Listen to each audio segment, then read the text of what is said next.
Hello, everyone. Glad you're able to join us tonight. We got a pretty interesting show tonight to talk about what's going on between the river searches and Delphi and the Kleins and everything. But little housekeeping and stuff that as we get into some of the information in the presentation, once again, let's not use anybody's names of suspects or persons of interest or their initials. Let's keep it just to what the facts are. And if you do have information of persons of interest or names or people involved or any type of evidence, give that information to law enforcement. It doesn't do any good to be here in chat speculating. So direct it to the people that can do something about it more so, and provide all the information you have supporting your theories or whatever. That's what law enforcement wants you to do. But anyway, tonight we're going to be talking about confessions, Klein, and what activities have taken place in the last 3 weeks or so. It's absolutely fascinating. But we'll get into it. As always, I start off with a brief bio. This is Mrs. Steve, and I'm Steve. And I'm retired law enforcement, had 20 years of service, worked everywhere from the jail, road patrol, into investigations. During that period, I had all different types of training, from SWAT to being a state certified crime scene tech, which helped my career as an investigator. But in the cases I worked were everything from just, thefts, burglaries up to homicides. But I retired and still in good standing with post and everything, which is a peace officer's standard training. And but after I retired and built another business, and then saw what was happening on the internet with web sleuths, I decided to become an ambassador for law enforcement and try to have an impact on people that like to work in this web sleuth world that we're in now, in the true crime world. And that's how come I've started trying to do as much as I can to have as big impact as I can, trying to bring everybody to understand how law enforcement works and thinks. But once again, tonight we're going to be talking about, thank you, Stephen. Your support's greatly appreciated. And we thank anybody and everybody that can support in so many different ways. It means a lot to us. I thank you for being here tonight. Yes, yes. We anticipate that there's going to be quite a debate in chat.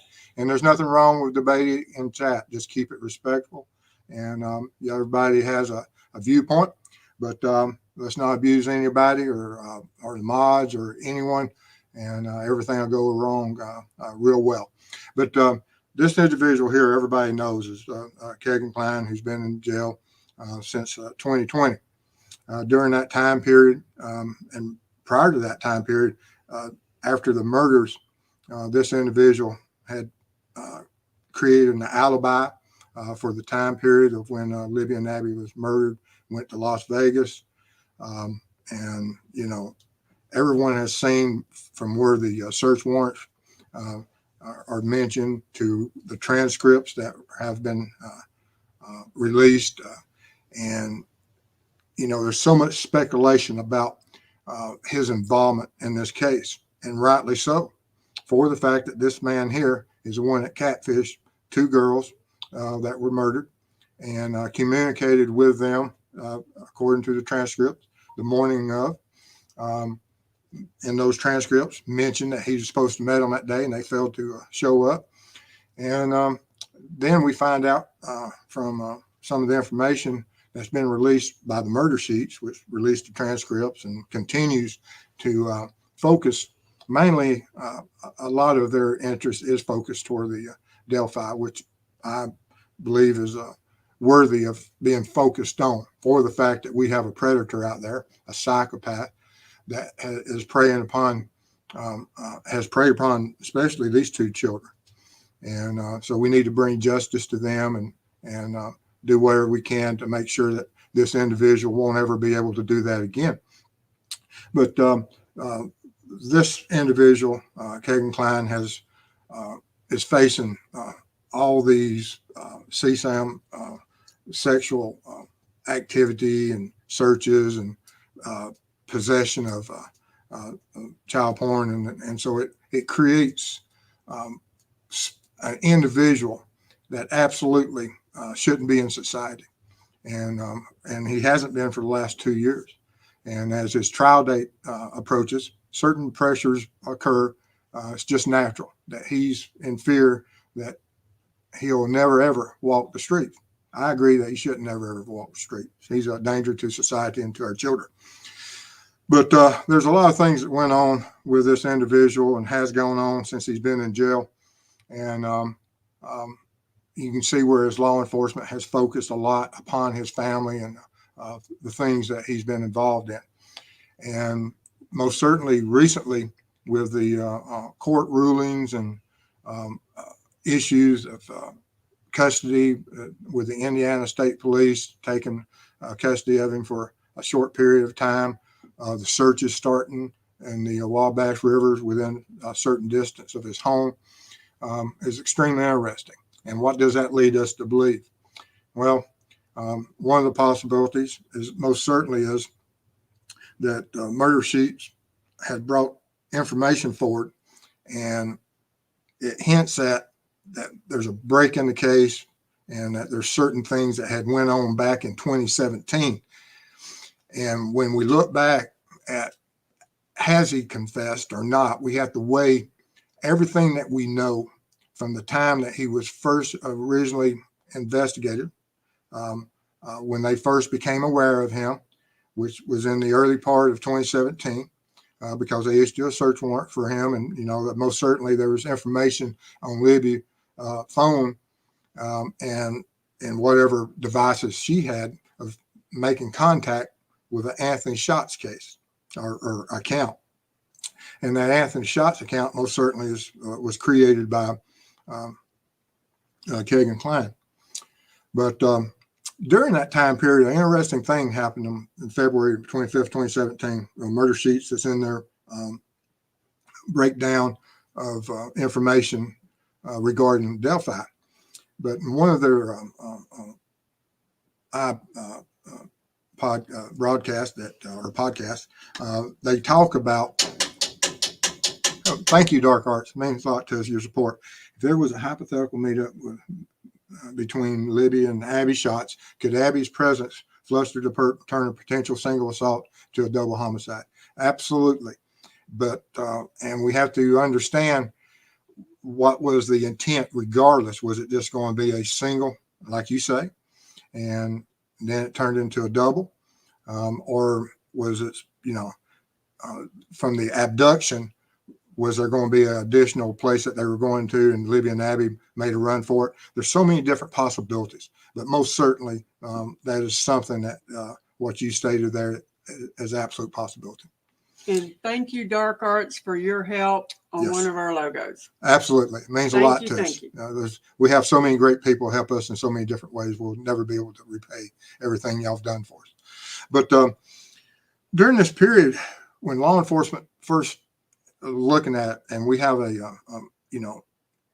this big group of individuals that have organized, come together, this task force that occurred when the homicides first occurred, with FBI coming in, giving their assistance to the locals and Indiana State Police, everybody working together for one purpose, trying to bring this case to a rapid close. And for some reason during that period, their search warrant was issued for the Klein residence. And on the 25th, this FBI agent made a statement that, that the Kleins were cleared.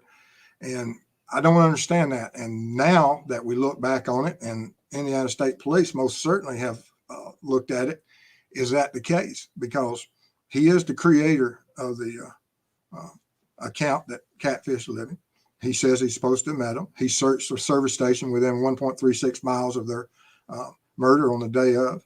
And there's so many other little how many's, like searching for the DNA on dead bodies while he has created a false alibi.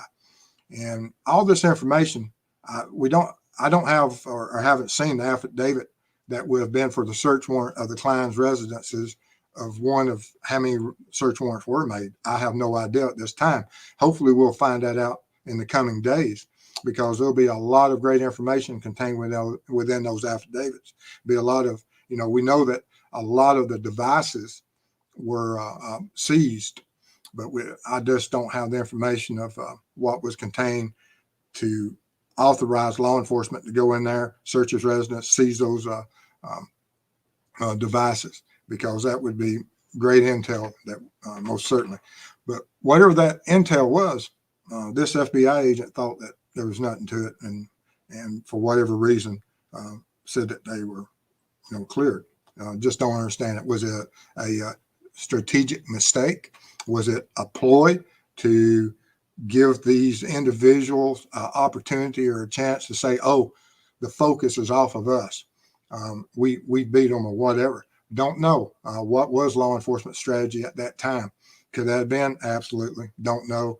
There's a lot of things and a lot of ways law enforcement works that from the outside world looking in, you think, man, they just mess that up totally. But, law enforcement will lie to you, and unfortunately, that's just part of the way that sometimes they run cases. Supreme Court says that we can, in certain circumstances and that we can lie during interviews to a certain extent. And most certainly some law enforcement officers use it, some don't.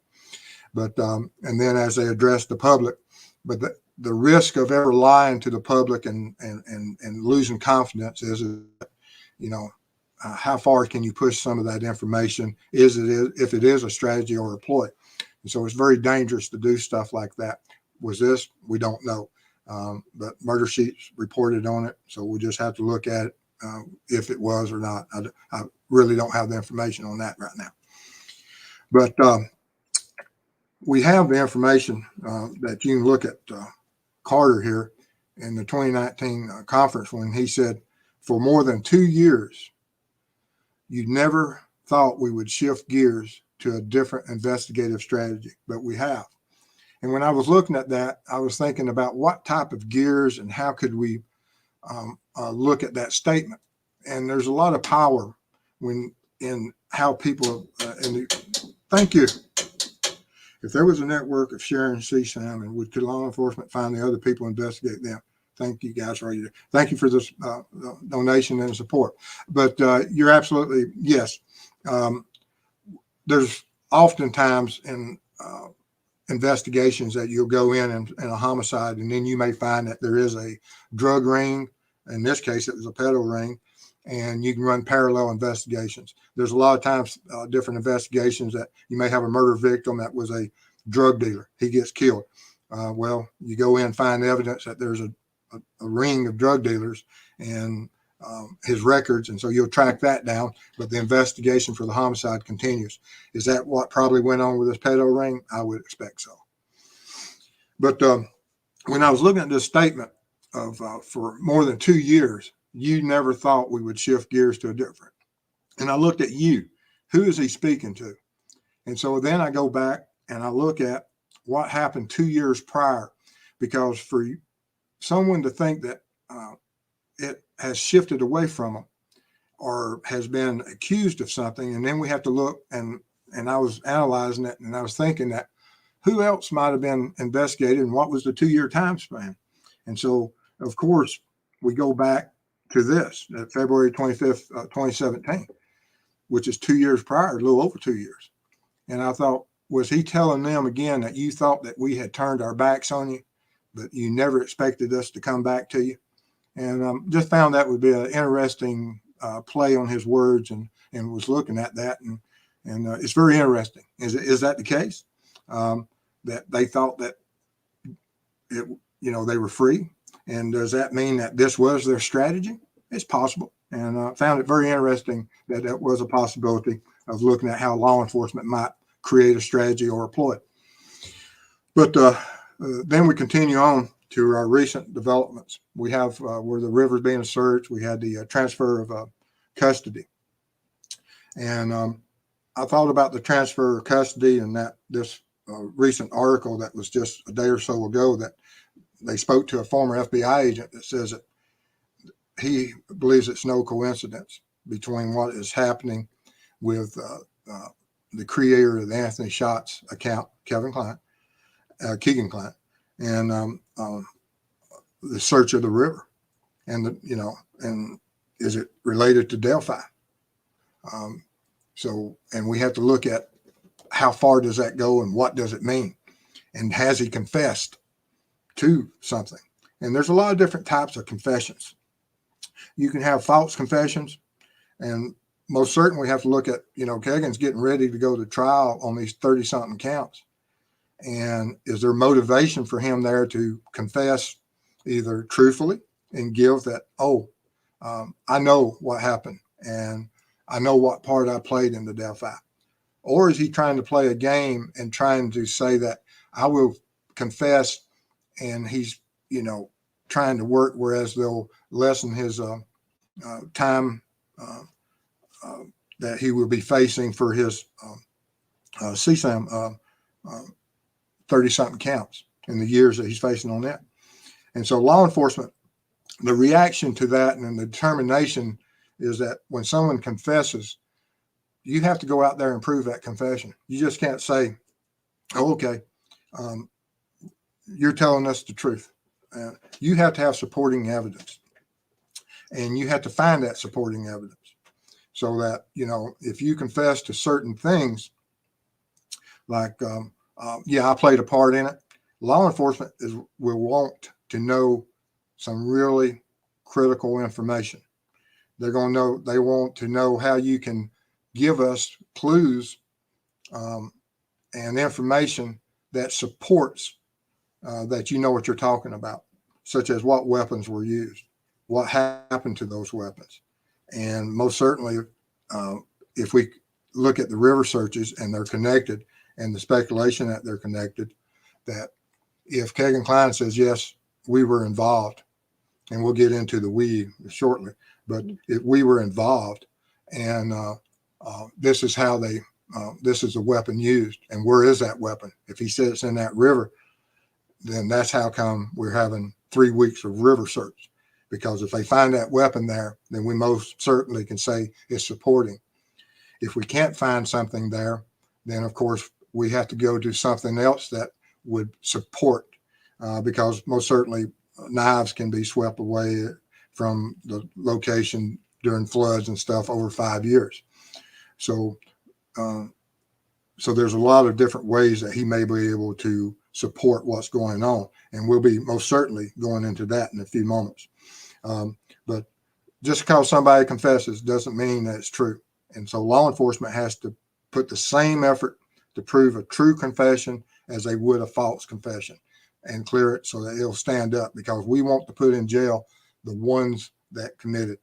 You can look back and say, well, we got easy out here that, yeah, he confessed, but whenever you pay for a confession or you give someone something for a confession, it can taint that confession, and you may not get a conviction on the information given.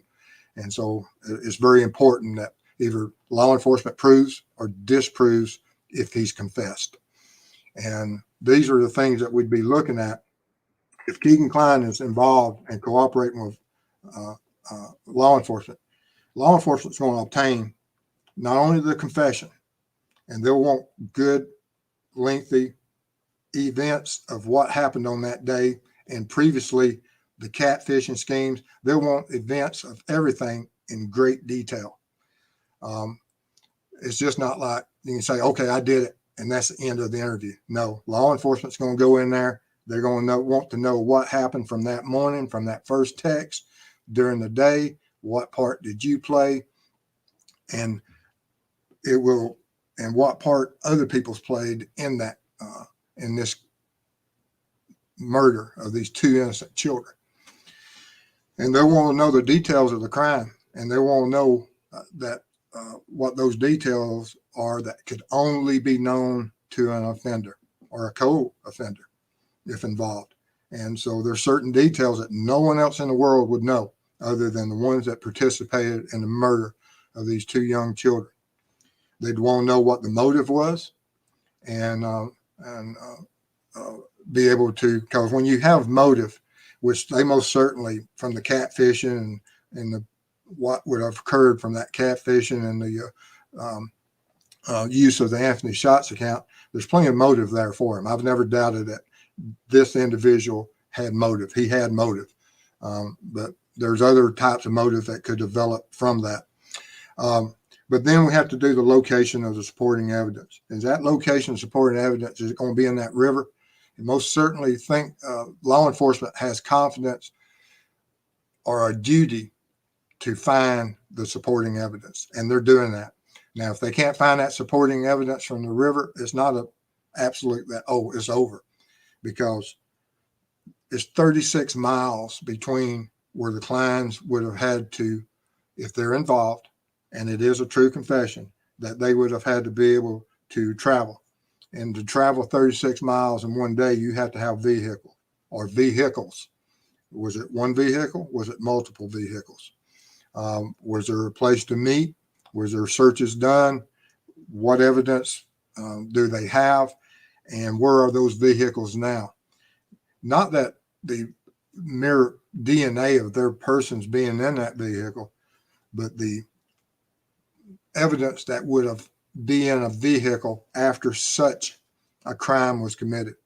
Because in the Ron Logan search warrant, we see that they say that most certainly anyone committing such a crime, there would be a transfer of blood and other evidence. And because these vehicles, if Bridge Guy, when he killed Libby and Abby, during that encounter, there would be transfer of DNA, whether it be blood, hair, skin, that would have been on his person and would have been on his clothes. And when he left the scene, and whatever vehicle he got in and whatever vehicle he rode in for whatever time period, they would be cross-contamination from the crime scene into that vehicle. So when law enforcement is going to, that if Kegan's confessed to this, they're going to know those vehicles, and they're going to process those vehicles, and they're going to find out and back it up, because regardless of anything else of this information, as they process this stuff and they support this evidence and they find all the information, they're going to be able to go out there and support it in several different manners. And most importantly, the confession would also, that if Kegan says that they're involved, the biggest thing is they're going to say, who is BG? And Kegan would have to give them that information. And because most certainly, if he's involved in it, and he would know who BG is, because, he played a vital part of it. And what part did he play by himself, and what part did BG play? And are there other individuals? Are there alibis out there? And for a good confession to make it through court, he'll have to testify for that. And hopefully that is the case. And hopefully this is going and moving towards that. Because, like right now, everybody's arguing that, speculating about the search of the river. The big point is not the search of the river. That if he confessed that there's something in the river, and they're putting such importance about what's in that river, is to prove who Bridge Guy is to prove the motive of this murder, is to prove those points. It's not just to find whatever that he's searching for in the river, that they say, okay, it's a truthful confession. Yeah, there's a weapon in there. There's whatever in the river. And it's more than that. It's the actual persons that are responsible for the murder of Libby and Abby. And if you have any information about any of this, most certainly call that information in to the tip line. Law enforcement needs your help. They've always said that they needed your help. And so they need that one tip. Hopefully, Kegan has supplied that. Hopefully he hasn't supplied a false confession just trying to get time off his other charges he's facing. But law enforcement will look at that. And that's the reason we have to ask, if he confesses, is it the right confession? Is it a true confession? And law enforcement will have to prove it one way or the other, regardless. And but it's a very interesting. If you have the information that can support it, and that most certainly call that into law enforcement. But now also I want to look at something that has occurred this week for us. As we've created this channel and we go out and we're trying to work as hard as we can to have an impact on crime and victims and families. We hit our 2,000 subscribers this week. And for us, that is absolutely humbling. Me and Mrs. Steve, we're just shocked at all the support that we've had. And we want to thank everyone out there. We want to thank the members, all our subscribers, the mods, the donors, the volunteers, even the viewers out there that have given us the thumbs up, have shared, because it means so much to us. And as we move forward with the projects, this thing is bigger than what this channel and what we have the potential to do out there to help these families and work on these crimes is bigger than me and Mrs. Steve. It's bigger than any one of us, but us working together and the impact that we can possibly have is just like what Adventures with a Purpose, that they go out there and do. They have such, it's bigger than them, and they recognize it and understand it. And what they can do for these families is absolutely amazing. And I hope at some point in my life, I've had a pretty good career and I've had pretty good impact in my career, but I want to have a even bigger impact. And we're trying to do the best we can. And we just want to thank everybody. But with that being said, we'll get to the questions. Thank you, guys. It means so much to us. All right. We got a ton of chat going on. So let me go find us a question here. All right.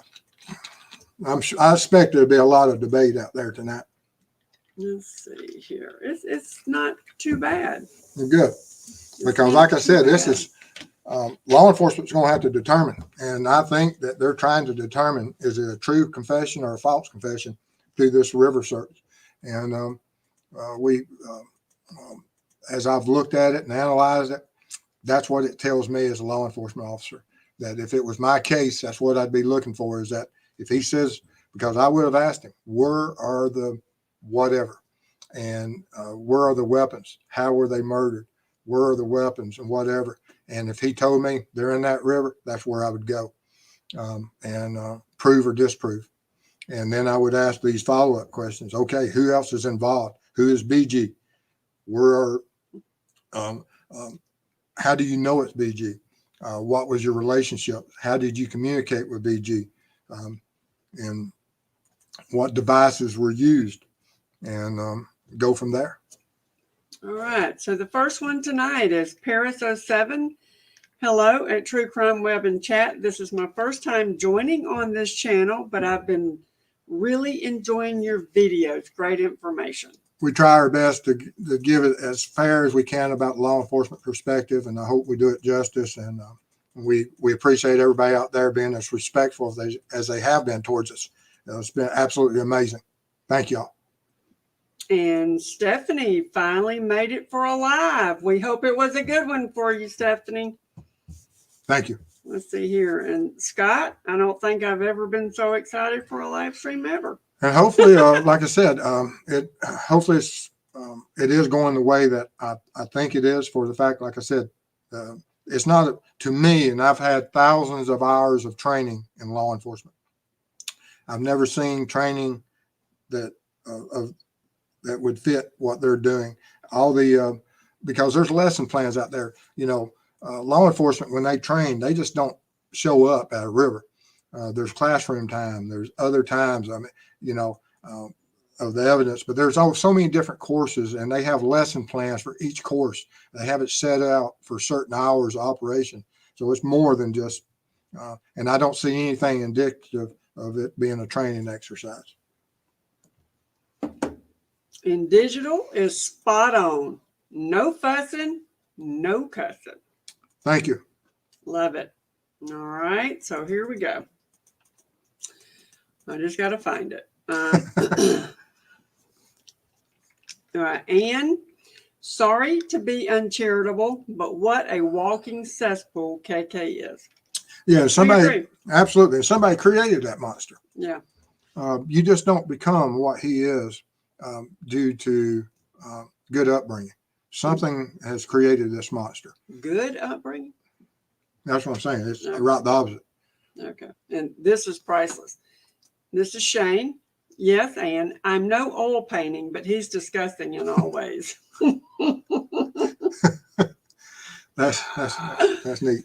Oh my goodness, that is so funny. Okay, so let's see here. Let's get into it. All right, Alicia, there's no way all that has happened this past few weeks is a coincidence. I don't believe so. I mean, most certainly we had someone this earlier in chat before we even started it said confirmed it was a Training exercise. And so we posted back, give us the information, the links, and and whatever persons and law enforcement contact, and we most certainly would check into it. Haven't heard back from them. Yeah, I think he took his thing off too. Yeah, that was a question. That was, it wasn't a question. It was a statement. Yeah. And there's nothing wrong with making a statement as long as you can prove that statement. Yeah. All right. And Ann, I like to see him tried ASAP for the child exploitation crimes so as to get him out of that local jail where he seems so comfortable and on to the big house. And there's going to be a lot of issues about this that, it's just not a one-way street that, if he's confessed, and you have to look at why would he confess and what is he wanting from that confession. And that's how come they have to prove or disprove that confession, because are they going to offer him less time if he can provide certain information? Most certainly that would be part of the negotiations between attorneys and their clients and the state. And he may get less time, but we'll also get a predator off the streets. So we have to weigh what is the value of each. And I wouldn't want to be the DA having to make those choices. But most certainly this psychopath that killed these two children is something that absolutely has to be dealt with at whatever cost it has to be dealt with. And there will be a cost. Is it on his less time served for him? Probably so. All right. And Daisy, praying daily, LE are led to what they need to convict. Today's the day. Absolutely agree. Whatever it takes. And they're bringing in all kinds of stuff, and hopefully they've already found it. But if not, they've let the river, cut the water flow, reduced it to what it is now, from not walking across waist level down to ankles now. All right. And SP74 says Scott is also KK's middle name. And I think he was talking about Anthony. Yeah, I think a lot of people say KK. Okay. And then Shane, I listened to BG's voice about 60 times again today. It sounds like Keegan unequivocally. It could be. I'm told I can't tell anything about music or anything. So, there's been so much speculation, so many voices, and and what generation do we have it? But each to their own. I don't know if it's him or not as far as his voice. All right. And Teresita Hillis, don't forget BG came prepared to kill. Absolutely. And that is a powerful point that he came, and we most certainly know that he killed him in a vicious manner, because like I said, in the FBI affidavit against Ron Logan, they said there would be a transfer of blood. So absolutely he had something. All right. And Molly, clearing them on the 25th makes no sense. The FBI would have had so little time to analyze evidence at that point. Weird. I know. I don't know if it was just part of a ploy or whatever, but when I went back and looked at the Carter 2019, and I said, well, maybe, and like I said, I don't know. It's just an interesting thought. And it's like I said, was it a strategy that went bad, or did he misspeak? Don't know. All right, and SB 74. If he has confessed, I'll bet he has minimized his role. I would tend to agree with you on that because a lot of them do. They separate themselves and they try to make deals with the devil and then also try to appease law enforcement, and they minimize. And but we'll find out. Hopefully, they'll find something in that river to support that there is a connection to Delphi. And Alicia, if innocent, why would you change your social media to pretend you or your son was in Vegas? They both are guilty. Like I said, there's only two people I know of ever created an alibi. Ron Logan tried to get an alibi, and he went, and Klein most certainly not only created an alibi, they left the state. And there's a lot of coincidences and a lot of issues there that from searching from DNA on dead bodies to the continuous searches that was on those devices and from the catfishing on. So, yeah, they have a hard road to travel. All right. And Ann, my take is that KK set the meeting up and then stood by while somebody else committed the horrible murders of those girls. And I think he's more afraid of that murderer than LE. There is a great possibility. There is a great fear of the individual, and rightly so. I mean, if you looked at the articles and you went and looked back upon your life experiences with this individual, whoever bridge guy is, with whatever cluster of people I have, most certainly there's a possibility that he would be fearful of them. I would be. I just you ride somewheres or you set up a meeting, and then whenever they get you talk to them next time, that you find out that the meeting you set up resulted in the murder of two innocent children. Yeah, that'd be something to be fearful of. And Scott Brown, the FBI was hung up on the owner of the property they was found on, and I feel messed up a lot of stuff in his case. Absolutely true, Mr. Brown. I agree with you that the affidavit most certainly pointed towards Ron Logan, and they for some reason, that leg of the investigation went into all in on Ron Logan, and then Carter later came back 180 and went to a different direction. And sees through. If he has confessed, would there not be an arrest record? No, not until they prove that either he confession is, like I said, there has to be supporting evidence of that confession.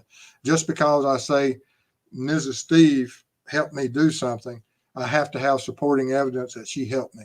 And that would be the case on this, that we have to find that, okay, you say that you know what happened that day. You know what weapons were used. Where are those weapons? And what vehicle was driven? Where is that vehicle? What evidence in that vehicle? You have to have supporting evidence. And once that evidence is found, that's supporting evidence to it. And that'll be the turning. And after that, yes, you'll start seeing people going to jail. No ifs, ands, or buts about it. All right. And Heather Marie, in listening to KK in interviews, I hear the evil man saying down the hill. Anyone else? Most certainly could. So. Yeah. We think so, or I think so. I don't know about him, but I do. I think that's what he said. All right. And Ann, if he does do a plea deal, there will be so much we never find out if there's no trial. You are correct. But hopefully, like I said, Carter is saying that it'll be done by the time he leaves office. Hopefully he's telling the truth, and we'll, because there's still a lot of stuff that, whatever they find and whatever the DA and how they proceed, it's not just, oh, here it is.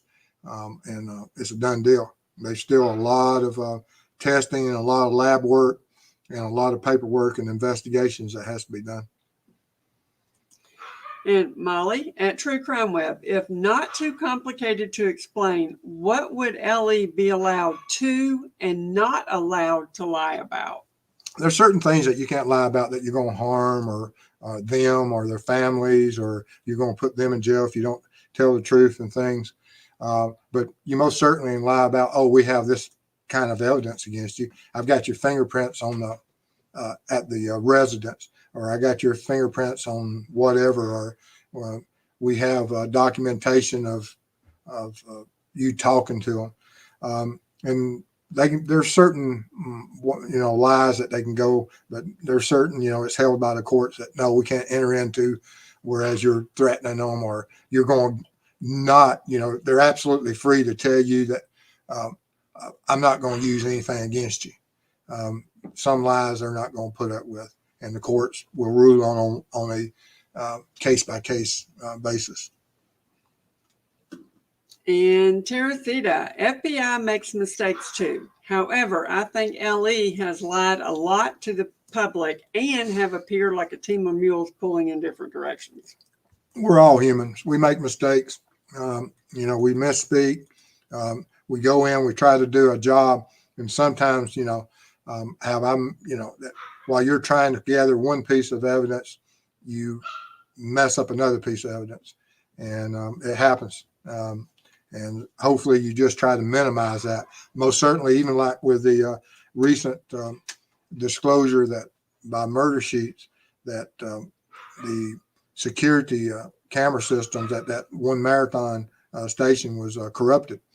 Was it corrupted due to some mishandling by law enforcement, or was it corrupted by the whatever equipment and they had recorded over previous recordings? Don't know, but like I said, mistakes can be made in the gathering and of evidence. So, like I said, everything will come out, and we'll look back on it and think, goodness. All right, and Zen Monkey, FBI didn't find his primary cell phone either. Another shady coincidence. That was an oddity. You would think that through their searches that they would have known maybe what. And part of that may have been for the fact that your training, when you're going to get these devices, you're not to turn them on, you're not to do certain things, you're not to check, you can't scan, that you bag it, tag it, and take it to the lab. Was that the case on this?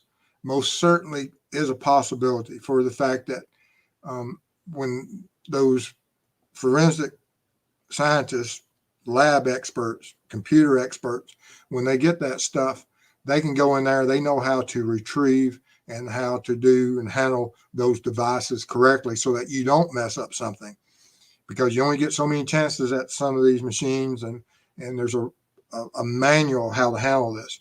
So they may have not, they may have had the phones, and they're looking for 5 different phones, and they've got 5 phones, but they don't realize that there's a 6th phone they don't know about. And was that the possibility? Was that one of the mistakes? Could have been. Don't know, but I know that he had multiple devices that he had kept over the years, and of different things. And so that's just not trying to make excuses, but just because you say, okay, they had a phone, they can't go in there really and turn on that phone and check for that number and to verify. They may or may not have had the serial numbers. Don't know what type of research was done for the affidavit. That's how come I would love to see the affidavit for those search warrants.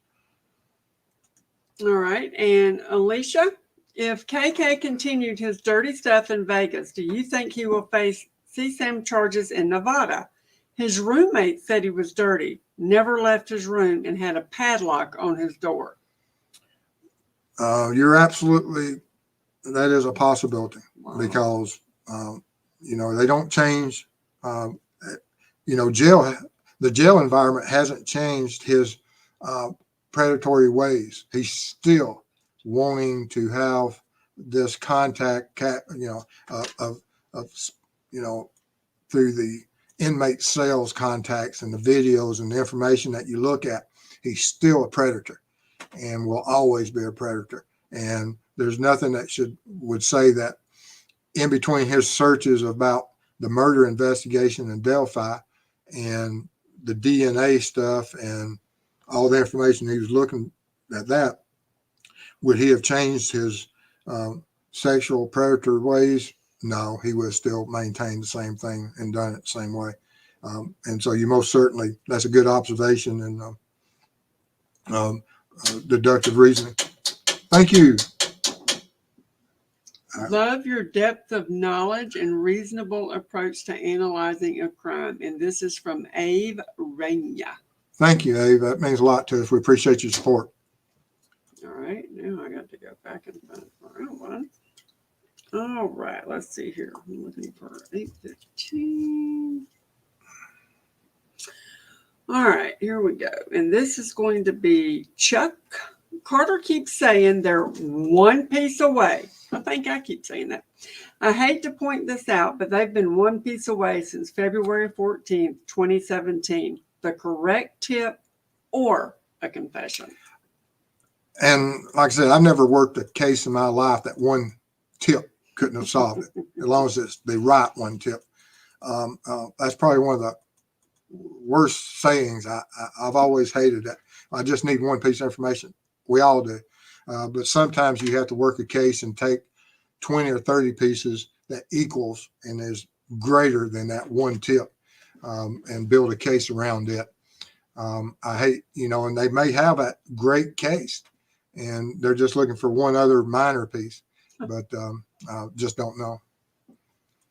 All right. And Rusty Horse Lady, please let this be the time that the families of these two girls will finally get some answers. I absolutely agree. Everybody, there'll be a great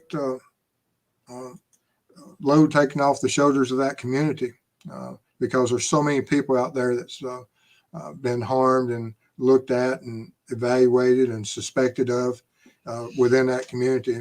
And we need to try to get the right guy in jail as soon as possible.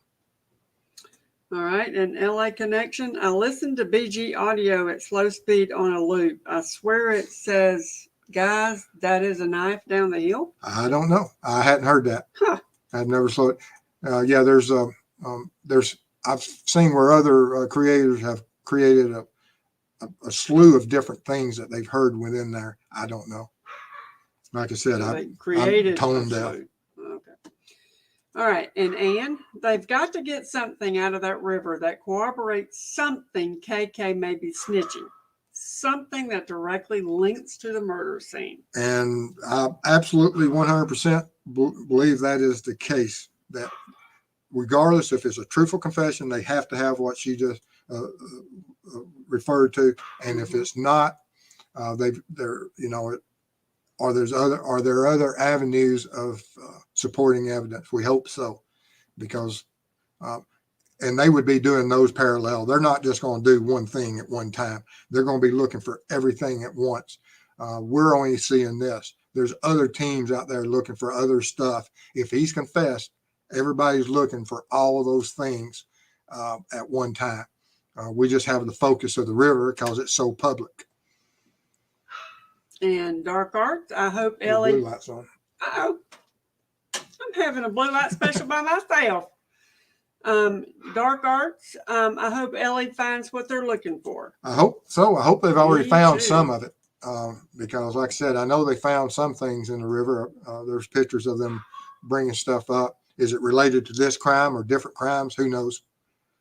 All right, Mississippi Greenie, how are you? How close are we to solving this case, in your opinion, Steve? I believe that it's well on the way. I really do. I think that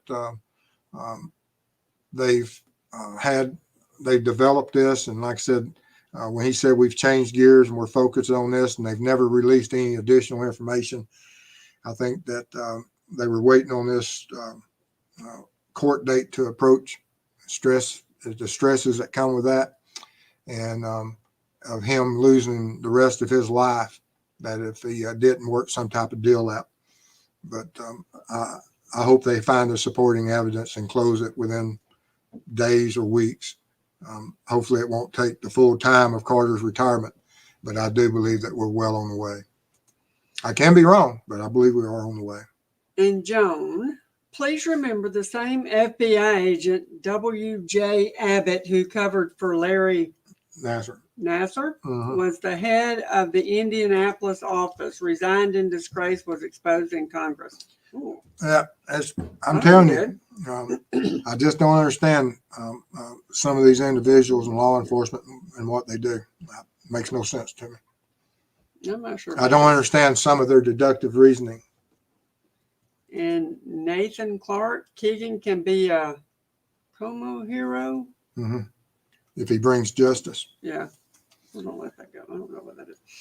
All right. And Dark Arts, do you think KK is giving up names with a change of custody?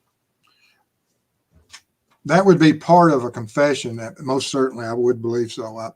That they're not just going to say, okay, Keegan, we just want to know where the evidence is, but we don't want to know who involved. No, for him to get any type of deal, if he confesses, he's going to have to provide names and who's involved. They're not going to be getting in around that unless he says that he did it himself. There's that possibility too. But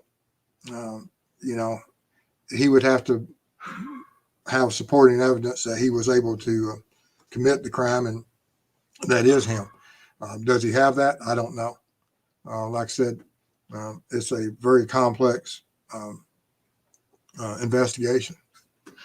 All right. And Omar, so KK or TK slaughtered 2 kids, then waded through water and mud, got in a car and went home, and the FBI found nothing. I doubt they would have missed it if they looked. But now, yeah. Well, and it depends on what vehicles were used and what people were involved. But yes, you do make a point that if certain vehicles were used, that is highly unlikely. But then again, we had a rush to judgment that within a week or two, that FBI agent cleared them. For what reason? Don't know. Did they miss something? Like I said, that is you make a valid point that they shouldn't have missed it. And but if they're not checking the right vehicles, then they may not have access to it because they may not know who was involved at the time.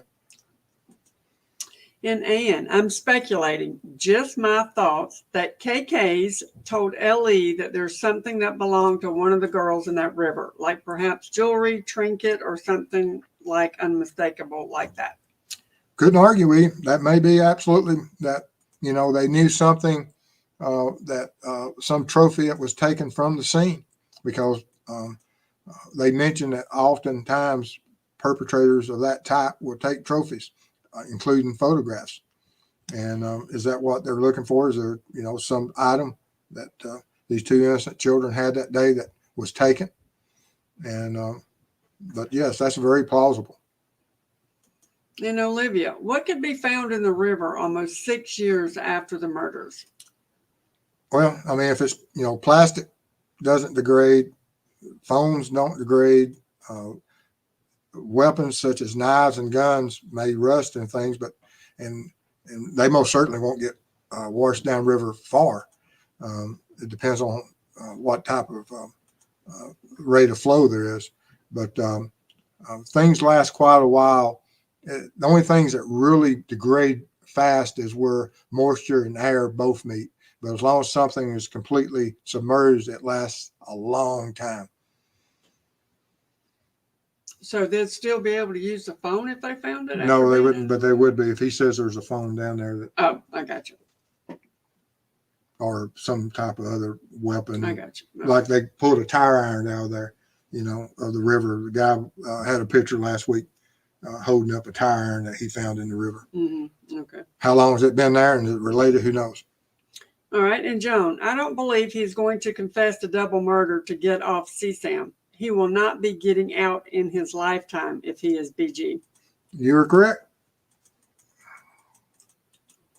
But they may take off the death penalty. Oh. Oh. Thank y'all for all of your congrats. That's so sweet. Yes. Like I said, that's absolutely amazing.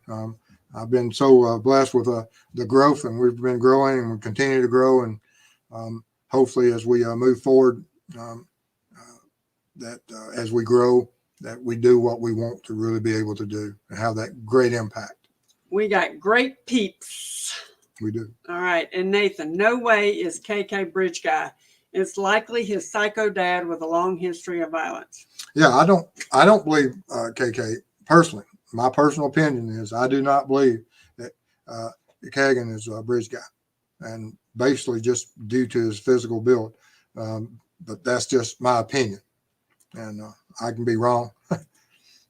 But I don't. I agree with you. I don't think KK is a bridge guy. All right. And let's see here. And Mrs. Steve, you speak so respectfully with such thoughtful authority that it's no surprise you have such a growing following. Thank you. That's very nice of you. Very nice of you. It's humbling. Thank you. And Boston Christian, I'm going to leave my DNA by hitting like. I subscribed, hit, and now I'm going to share. Thanks for Boston. sharing. We appreciate it. That is hilarious. Let's see here. And Rusty Horse Lady, I hope they actually find whatever is supposed to be in the river. What happens if there is nothing? They have to go with Plan B, being that, there's a lot of different ways that when you commit a murder, there's a lot of evidence. Like I said, you have to have vehicles. You have to have other people involved. How can you support it? Can weapons disappear? Absolutely. Could the weapon that they're looking for have been someone out there in the meantime, from the time that let's say that weapon was dumped out there? You have these people that go out and do magnet fishing. And did someone pull that gun from that river over the years? Absolutely possible. It's a shallow part. You see people all the time. Is that something that could have occurred? Law enforcement would be looking at that and evaluating, is that a possibility? Did someone go in there, wade the river and do magnets? Because most certainly there's a lot of stuff that gets thrown off bridges over time. And when these people go out and magnet fish, you can go on YouTube and see there's people go out there all the time on these bridges and throw these big magnets with ropes and recover all kind of things. And is that a possibility? Absolutely. And law enforcement will look at that. And if they don't find what they want, we will probably see ads in the paper that if you was in this section of the river and you committed and you were magnet fishing and you found a whatever, please turn it in. I think I addressed that issue in one of my videos in the past about that. That may have been a possibility that someone would have dumped some type of weapon or something to a river or creek. Thank you, Dave.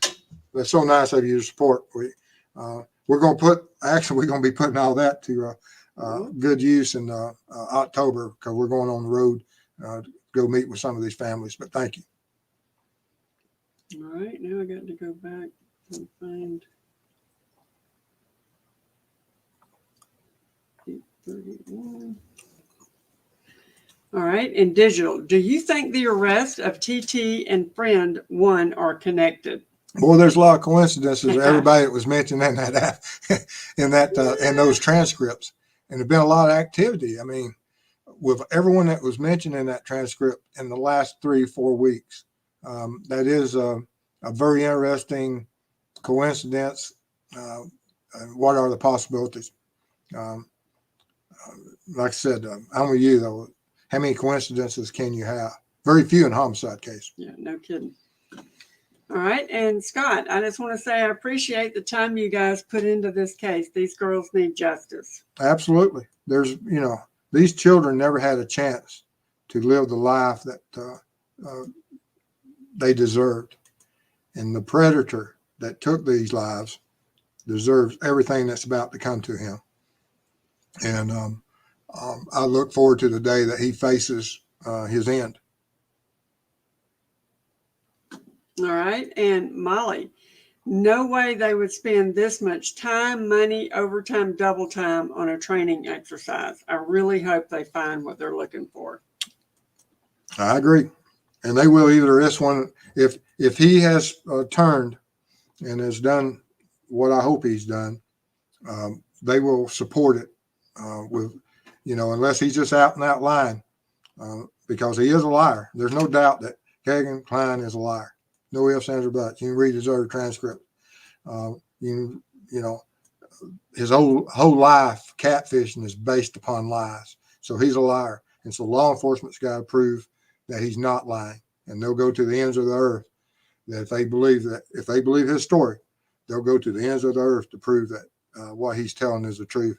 And when they find that truth, it's over. Thank you, Abe. And Abe, if KK and Tony Klein are guilty, why do you think they have not moved from the area? Criminals do it all the time. That's their roots, that's their home, that's their family, and they feel safe within that. Plus, law enforcement looked away from them. They came and did a search warrant, and you had an FBI agent say, hey, they're not involved for whatever reason. So why leave? Why bring attention back to yourself? But that's just my thoughts. But criminals, you're not dealing with geniuses. These criminal masterminds are very rare and very. It's just not like every criminal is a mastermind. And so, is that the case with them? These people here, like I said, they're trash, and I'll not give them the benefit that they're any type of master criminal. And I wish there was some way to cancel culture all these online creep predators. That's a good way to put it. There is. It requires a lot of dirt. A little brass. And Michelle Nicholas, I'm a CSI and tried to tell people from the very beginning that it's a real search, but you know how some like to be dramatic. LOL. Absolutely, Michelle. And actually, Michelle, if you would send me an email. Michelle, I think to put you to work. No, I'm going to talk about some things. She goes on other shows, and she has a very interesting professional perspective. And Good. I appreciate that. I love to talk to you. Let's see here. And Deborah, Steve and Mrs. Steve, I love how you keep it real. Thank you. My opinion is KK is not the bridge guy, but believe he knows who's it. I absolutely agree. Yep. All right. And Bridget. Steve, can law enforcement tell Keegan they'll reduce time for charges in order to get info and then not reduce it? The only way they wouldn't be is if he lied or but no, they won't be doing that. And it won't be law enforcement. It will be the prosecutors. It'll be the state representatives. And it'll be a agreement that will be reached by the courts. The courts have to sign off on it. But the courts usually go with whatever the negotiations and whatever route it takes, whatever benefits society as a whole. And the judge will look at that and either agree, and then it's a set deal. But it won't be the law enforcement officers. And that's some of the lies that you most certainly shouldn't be involved in as a law enforcement officer, because you'll get everything tainted and you have a spoiled apple from the tree. And that's how a lot of cases are lost. And Maureen, wouldn't his lawyer object to him cooperating with ISP and the temporary custody transfer if it would incriminate him in a more serious charge? And that's part of the negotiations. The client has an ultimate decision of what he wants to make. And if the attorney tells him that this is what you're going to get, and the client says, hey, I've got information that will, if you can negotiate, find out, and that's the whole part about what negotiations can go on, what type of plea deals, how much immunity can someone get, and what's the reward should I provide the information that solves and gets a psychopath off the street. And so that's just part of the negotiations. And as law enforcement officers, I've seen it in my career where people were just absolutely criminal in the deepest reaches of their dark soul, and would always be that way. and they get such that they plea deal down to have time served concurrently. And it's just so aggravating.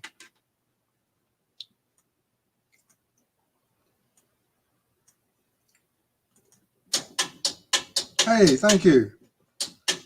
Did I turn it off? Yes. Thank you, Shelbell, for becoming a member. Absolutely. Like I said, we appreciate all the support from everybody. Uh-oh. Got another one popped in. Lynette just reread a 194-page affidavit. Something really jumped out this time. When they discuss DNA with KK, they say, in quotes, on the body many times, not bodies. Different assaults, thoughts. P.S. Get ready, TK. Good observation. I hadn't looked at that, but I will. Thank you. I'll go back and look at it myself. Page 194. I will. Thank you. I hadn't. When I look at it and I think about how many times I say bodies, I may misspeak and say body and then say bodies. But I hadn't seen that in different assaults. That's an interesting perspective. But I'll go back and look at that. All right, and I'm going to warn everybody now, there's so many comments in here, we could be here till sometime in the morning. So and I know I won't, got another one popping in here. Thank you, Purdue. Thank you. Absolutely, that means a lot to us, so many ways. We got a lot going on in the next 30 days, and which we'll be letting everyone know as we get ready and prepared. Excuse me. You gonna make it? Absolutely. All right, let's see here. And where was I? Let's see here. Teresita, I believe they've already found something and are looking for more. There was more in that fanny pack than just a murder weapon. Absolutely. I mean, who knows? And I most certainly can't argue your opinion and your views, because that's absolutely true. What all did he bring, and the persons involved, and what was the purpose? And like I said, it's going to be interesting. Mm-hmm. And Scott, Keegan's own brother said that it sounds like him. I've heard Tony's voice. He has a high-pitched female voice. It's definitely not Tony's voice. Yeah, like I said, I don't know if I've ever even heard Tony speak. Yeah. All right, and Anna, surely a gun could be located fairly easily in the river. They must be looking for something smaller and less metallic. And like I said, most certainly that's a possibility. But the biggest problem I have with it is that what if someone else went out there and magnet fished it up by accident, and they're now in the possession of something they don't know they have. And most certainly we should get that message out there that if you know someone's around there, most certainly let or if you know of someone that collected and routinely magnet fish as they've been there, ask them, did you ever find something in that part of the river?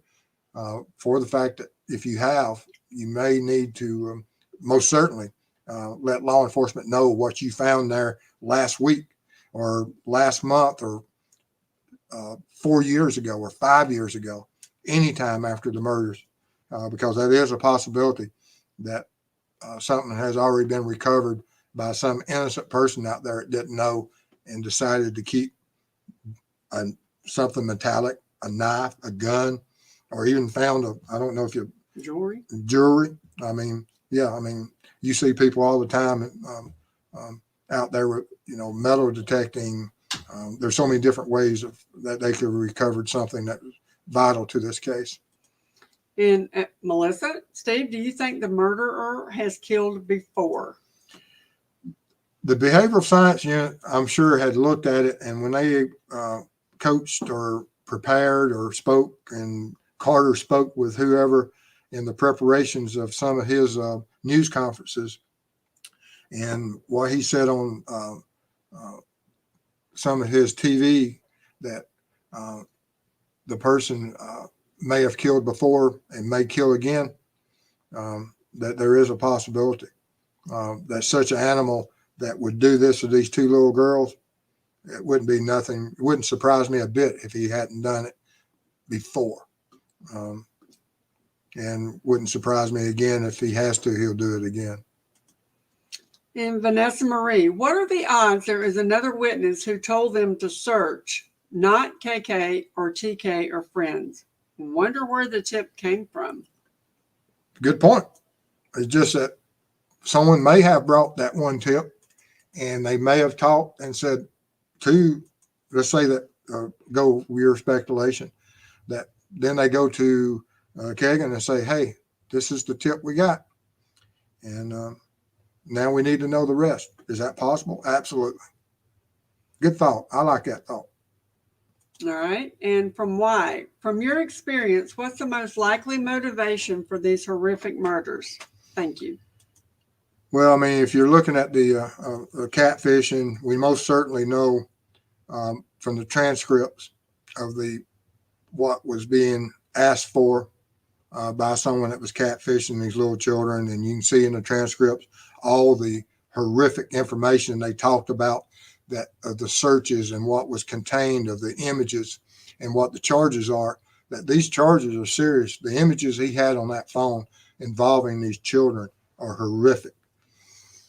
And did he have, and feeding these sexual fantasies and going on, what was said, what may have been discovered by Libby, and was she going to expose? There's a lot of different reasons for the motive, and was it going to be just something that whoever the offender is that during that fantasy took it to this level, and this is the only way that he could protect themselves, is that he has to kill 2 innocent children. There's a lot of different ways to look at it, and which one it is, I don't know. All right. And Anna, KK could be making up stuff, so it looks like he's cooperating with the plea process. Not his fault if the object isn't found in the river. That's the point, is that they're going to have to prove, and there may be other ways that they can prove, because like I said, they won't just rely upon one thing, but one of many of things of corroboration will solve the case. Now, if everything else doesn't come, if they can't find anything to support any part of his and all parts of it, such as DNA, mud, vegetation, there's a lot of different things that was in the environment at Deer Creek. It's not just, you got the DNA of Libby and Abby, but you also have other things that only exist at Deer Creek that's different than what exists in Peru. And sometimes they can differentiate and use that evidence. Hopefully they can. All right. And Nathan, if KK signed a proffer, he has to tell the truth or the proffer is torn up. And it has to be proven. Yes. Okay. It has to have some supporting evidence. From Kate. So then in this case, this makes it look like the killer is not involved in Evansdale. That, unless he's a serial offender.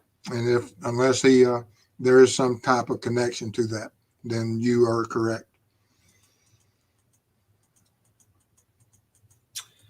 All right, let's see here. And Molly, how long until Carter is supposed to retire? I think at the beginning of the year, it was like around 3 years. But he's, made little hints that it should be completed by the time of his retirement. I hope he's correct.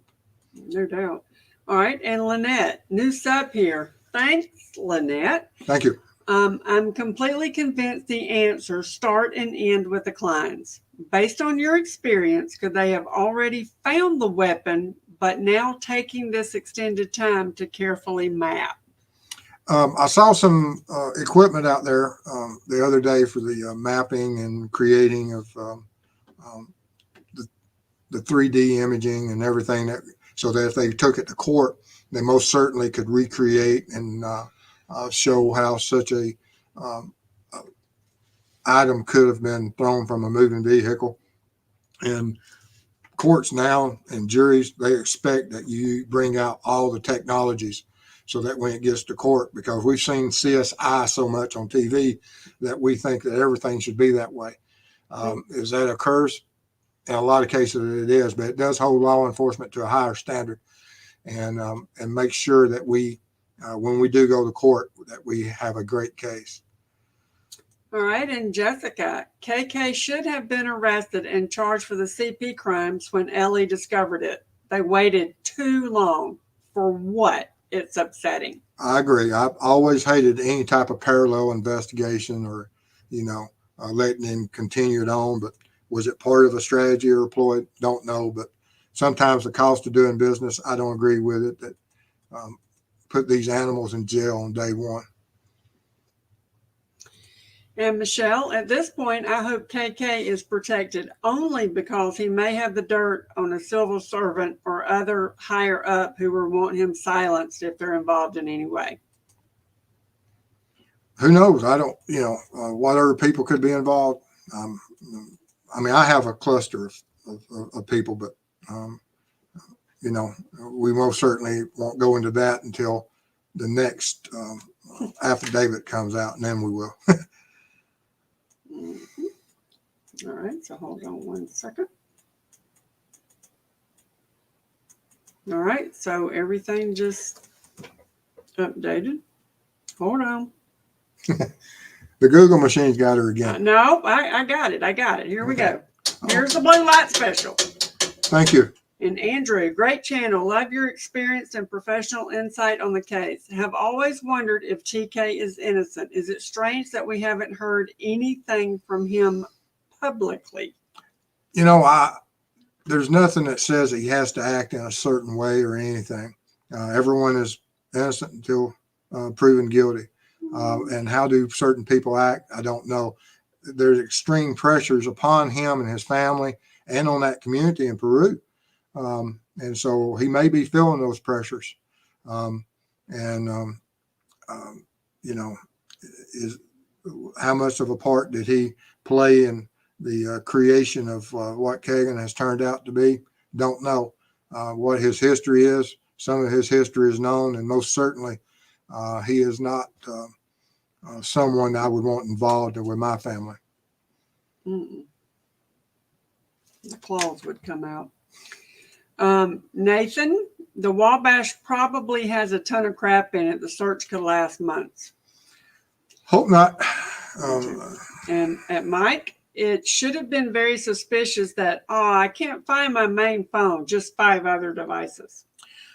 Yeah, I agree. I said that. Yep. And how and what made him turn it in? That's strange. It just makes no sense. All right. And Boston, if they find what they're looking for, how long will it take for the public to know something? I think that, they'll move rather quickly if they find the right item. If they find out one clue that Carter says they want, and then they'll have to link.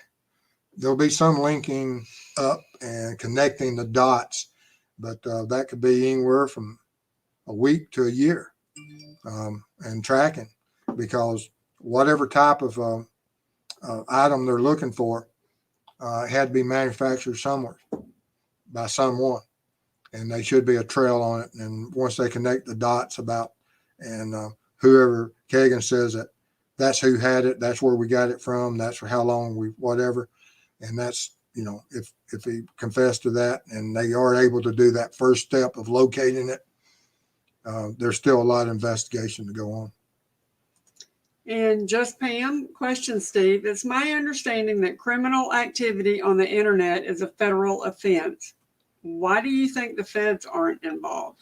I think they are, because and I agree with you, because you can go on the FBI about the internet crimes and stuff, and they have a link, whereas you can report anything that you have been a victim of on the internet. And they may be involved, although you don't hear. And the FBI, because this is the murders is a local crime. It's against the state of Indiana. These two innocent children's death will be prosecuted by the state. If there's certain things that made it a federal crime, then most certainly the FBI can come in at some point. But that'll have to be argued with the federal courts and with the, the federal prosecutors. But right now, FBI is just a supporting agency. I've taken things to the FBI crime lab myself, but there's a process that you have to ask for their assistance in certain things. Right now, it's a state crime. The sovereignty of the state will be handled by the state. And just because you have a bigger dog on the block, such as FBI, doesn't mean that they're always the lead investigative agency. If it becomes federal, yes, they will be. But if they keep it just state level, you'll have the state prosecutor and state law enforcement agencies handling it. All right. And Maureen, wouldn't his lawyer object to him cooperating with ISP in the temporary custody transfer if it would incriminate him in a more serious charge? And that would be on the negotiation part of, is whatever Kegan decides that, I don't want to face, and not saying he is, but, if the state brought up that, okay, this is information we got and we're about to do this, and this is your last chance. This is your last chance, roll of the dice. And he says, no, I don't want to face all this 90-something years and it be possibly that I have to run it, that the judge is going to sentence me consecutively each charge, that after one charge of 30 is served, I have to serve the next sentence after that one. And, of a young individual, of a young monster, which he is, he may decide that he don't want to die in jail. And this is his one opportunity to do and save himself, because that's what he does. He tries to save himself. He's not doing this for the betterment of society. This animal is doing this, whatever negotiations and whatever he agrees to do, it's for his own self-preservation. We can't ever look at that Kegan Kline is doing this for the betterment of the world. He's not. He's an animal. He's a predator. I have no use for him. So don't ever think that he's doing it for Libby's and Abby's benefit. He's not. He's doing it for his benefit. All right. And sees through. Is it possible a detective can lose a lifted fingerprint from a crime scene? I've seen fingerprints and go into the process of attempting to lift them, and they disappear. Especially a lot of times when it's dusty prints and the oils are in the dust and been soaked up by it. So yes, there's a lot of times that you can lose prints, and you try to do the best that when you see that print, you try to collect it either through photography, because sometimes, especially with fingerprints, they're very delicate. And when you're trying to apply a brush or chemicals, that they can get brushed away or washed away. And they're hard to do. So as soon as you can see that image, that latent print that is hidden, but you've developed to a point that you can see it, most certainly you try to photograph it and then proceed on through the other processes. But I've lost them. I couldn't never get the perfect lighting or the perfect filters to take a photograph, and knowing I'm going to have to just lift it and just lose it. It happens. In Boston, what if the prosecutor runs into trouble in court since they waited so long to arrest KK? If it's on the murder, you won't have to worry about it, because there's not a statute of limitation on that. Because that's the time limit that restrains these negotiations. What is the statute of limitations? On the child molestation and the CSAM that he's facing, and the possession of all those materials, they have a statute. And so the negotiations have to be done by then, but for the court. But on the murder stuff, if he's involved and they can prove it, then that can go on forever. And William, he's a con artist and still trying to con people out of money for interviews. Needs more money for phone time and Twinkies. Yeah. Absolutely. Like I said, he's an animal. It's all about him. There's nothing that he's doing for anybody other than himself. And Molly, I don't like the just one tip either. Maybe it was a strategy at the beginning to get people who thought they didn't have much info, but get people to call on anything strange. Yeah. That could have been. Yeah. And they have to evaluate. Every person out there today has to evaluate everything that they know about this case, not only in Peru, but in Delphi and in between, because there's, so much stuff that could have happened and they're looking for. All right. And Andrew, if TK is innocent, is it strange that we haven't heard anything from him publicly? No, I mean, like I said, it isn't for him to prove his innocence. It's for the state to prove his guilt. And is he just staying silent because he has a right to? Possible. Is he involved? Most certainly. I don't have any idea at this time. We don't have the evidence of who Bridge Guy is. We do know a search warrant was served on his residence. So most certainly brings him up to that, his Wi-Fi and his,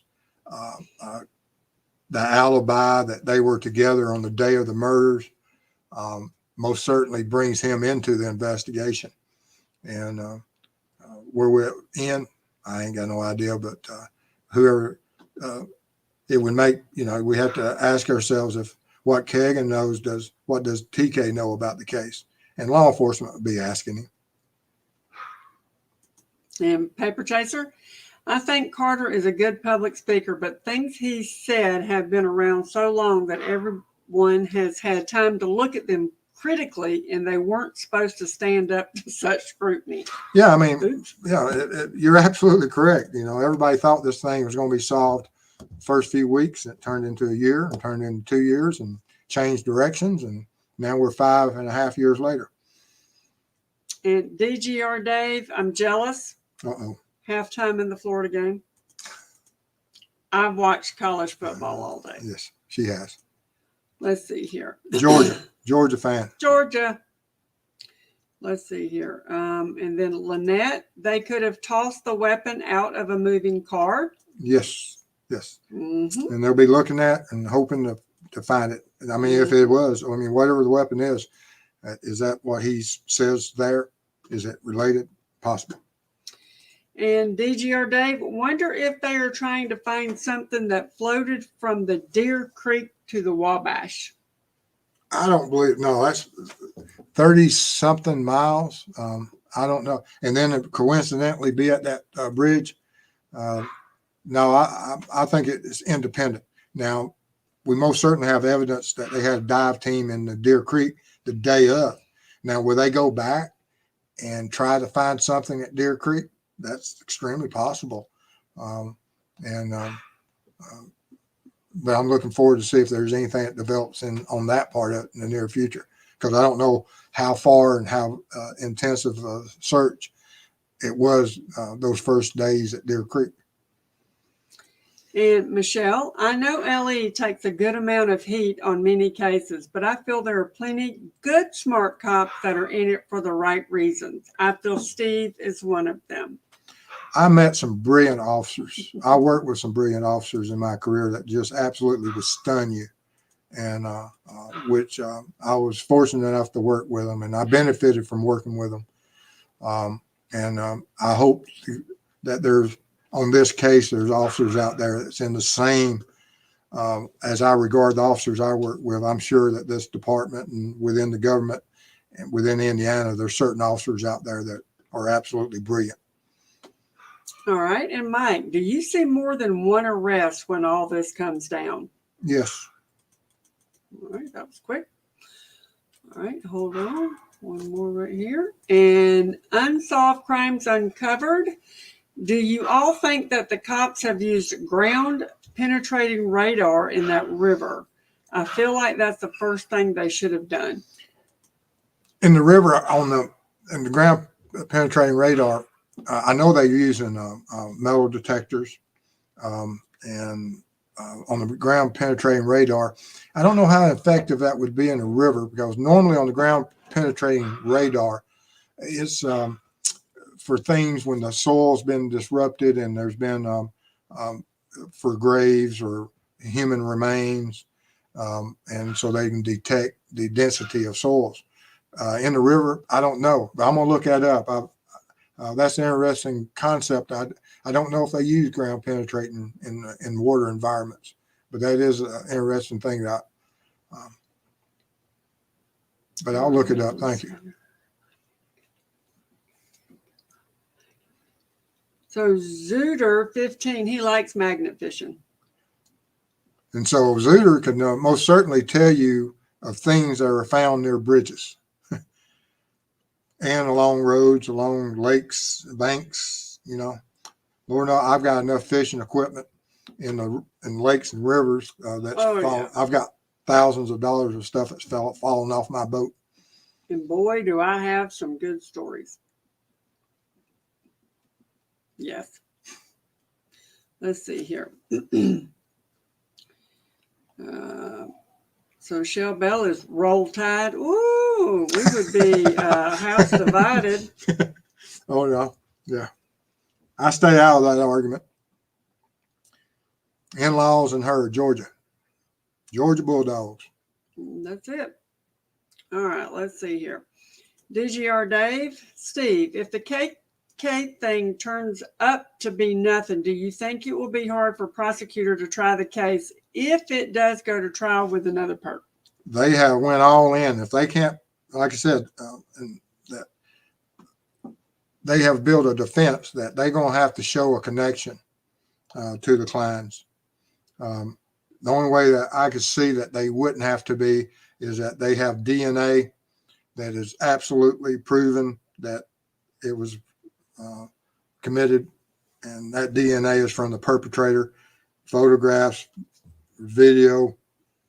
They'd have to have something that will override any and all doubt of the Klein's involvement, because there's so many coincidences from the contact that day to the searches that he made at Vegas.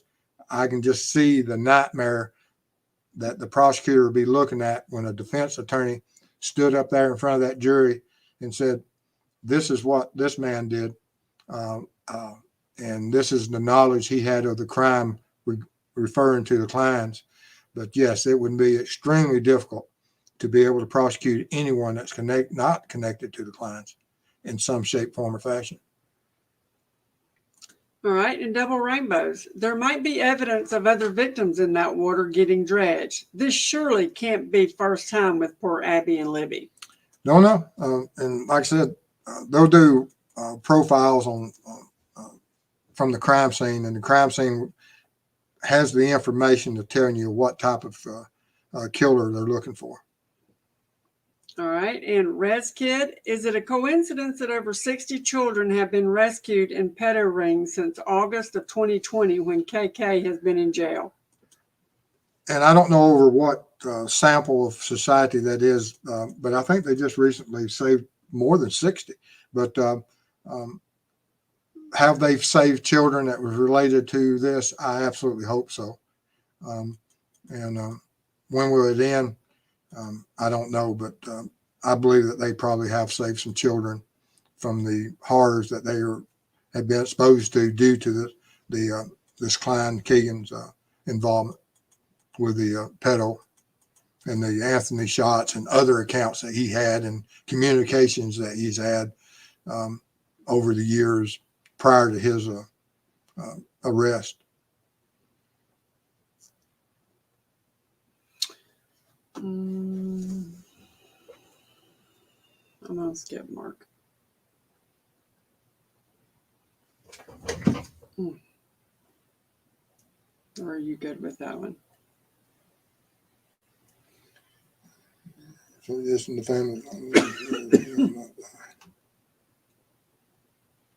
Well, I don't have a problem with it. Okay. And at Mark, some of these YouTube creators are suggesting the family is involved in their theories, which I am not buying. Think there is anything which would indicate otherwise? Most certainly. I mean, you know, Carter says that the family is vastly cleared. And we know who catfished the girls. And, you know, when you try to, and there's so many of these creators out there that do that, that their first thing is that they play the numbers that it's always someone known to the children. And generally that's the someone that is within the family. But generally you don't have children that are being catfished and by such a predator. And so these people are trying to blame the family and stuff. I just don't agree with it. And most certainly they shouldn't be doing it publicly. You know, if you have information that's any individual, call law enforcement. You know, the families, there's people within that family, regardless of who the offender is, there's people in that family that don't deserve that scrutiny. And so we shouldn't put that family under that scrutiny. And I have no use for you if you do. Most certainly you should, you know, look back and see how you would want to be treated. And Deborah, they need fresh eyes on this case. Hopefully it's done. I'm hoping. The Google machine just did its thing again. So, Uh-oh. yeah. I don't know. Okay, let's see here.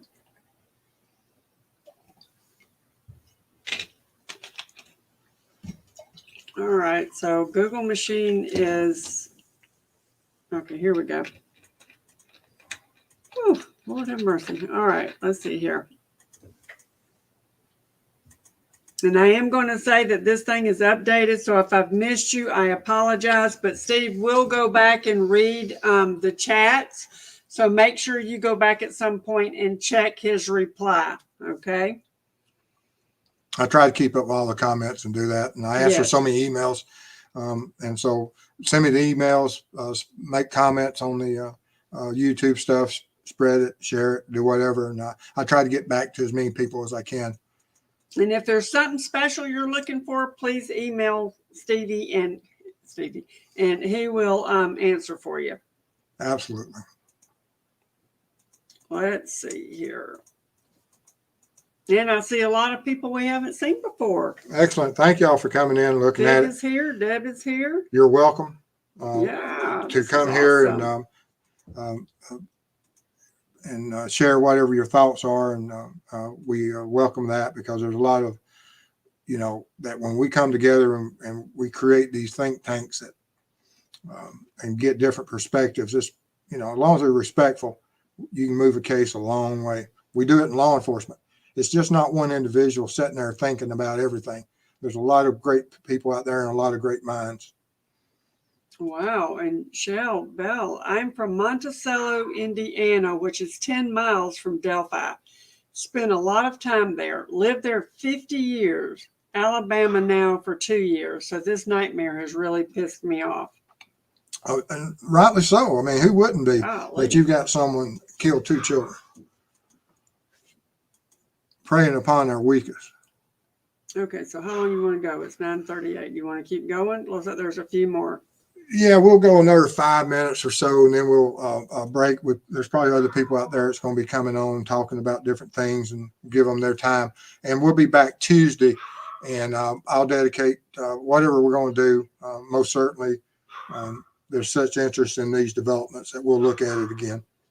Okay, and hypocrite. I like many others have my theory, but only God and the girls knows what happened. Absolutely. And hopefully law enforcement has a great grasp and understanding of what happened also. Yes, absolutely.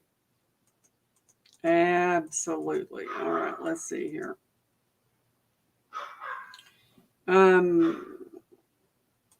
Jolly Scrapper, were the Kleins involved in meth or other drugs?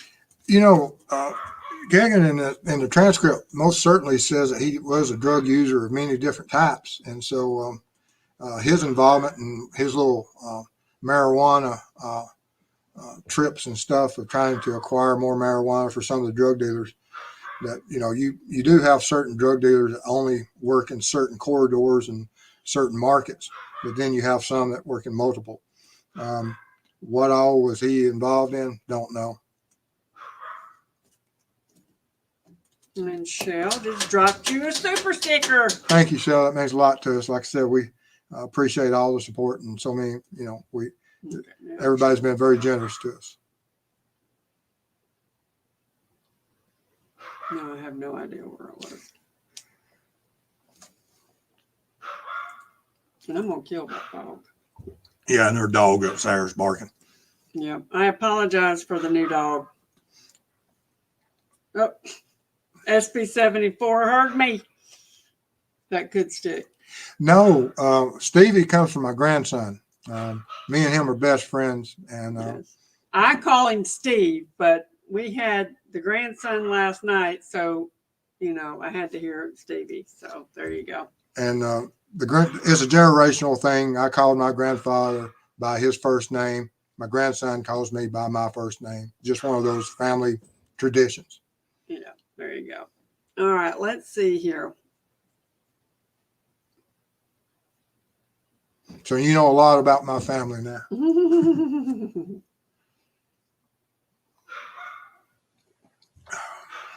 All right, and Red's kid. My brother is an LE detective. Told me everything is a commodity. The biggest is child trafficking, which is just sick. Usually drugs are involved.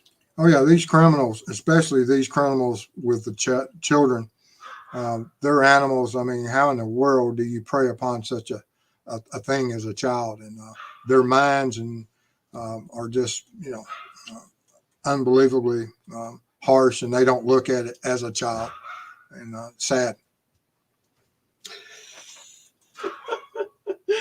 Double rainbows. Mrs. Steve, may we see your fur baby in the future? Absolutely. I will. Which we're gonna one? Make a slide. Which one? We're gonna display them all for you. Yeah, it's not just one. No, it's not just one, but we have one that hates for doors to be closed. That's that one. And that's the one that's talking to you, telling that the doors have been closed too long. So there you go. All right. 9:42. And that's it. And I know I've missed some because it does bounce around, okay? But we appreciate all y'all coming here, and we appreciate everybody to keep this focus of what happened to these two young, innocent children as the focus of what we need to do and find justice for them. And we got to get this predator off the streets. If you have any information, most certainly call this tip line and share that one tip that will absolutely support what we hope is happening. And but we'll be back Tuesday. And like I said, once again, we thank everyone out there for coming and helping us, subscribing, the donations, the volunteer work. We've got so much going on, and we're looking forward to the future, and can't do it without y'all. And it means so much to us. And like I said, we will forever be indebted to you. And but we look forward to seeing you soon. See you Tuesday. Y'all stay safe out there now. Bye-bye.